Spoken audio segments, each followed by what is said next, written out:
اپنی 90th یوم پیدائش سے قبل دلائی لاما نے واضح کر دیا ہے کہ ان کی وفات کے بعد بھی ان کا 600 سالہ قدیم ادارہ قائم رہے گا، اور انہوں نے کہا کہ صرف گارڈن پوڈرنگ ٹرسٹ جو 2015 میں ان کے دفتر نے قائم کیا ہے کو ہی ان کے جانشین اور آئندہ اوتار کی پہچان کا اختیار ہوگا۔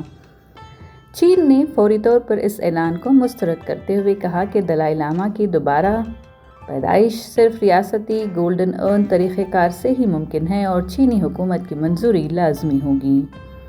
چینی وزارت خارجہ کی ترجمان ماؤ ننگ نے اس اعلان کو قوانین اور ملکی طریقہ کار کے خلاف قرار دیا، تاہم ان کے بیانات کو پریس بریفنگ کے سرکاری ریکارڈ سے حذف کر دیا گیا ہے۔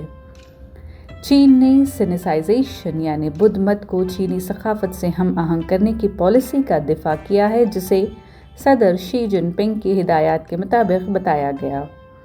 بھارت میں چینی سفیر شو فے ہونگ نے بھی زور دیا کہ اوتاروں کی شناخت تاریخی اور قانونی طریقوں سے ہی ہونی چاہیے۔ 1959 میں تبت پر چین کے قبضے کے بعد دلائی لاما بھارت آ گئے تھے اور تب سے ہی وہ چین کی کمیونسٹ حکومت سے اختلاف میں ہیں۔ ان کے جانشین کا انتخاب ممکنہ طور پر چین اور امریکہ کے درمیان کشیدگی کا سبب بن سکتا ہے۔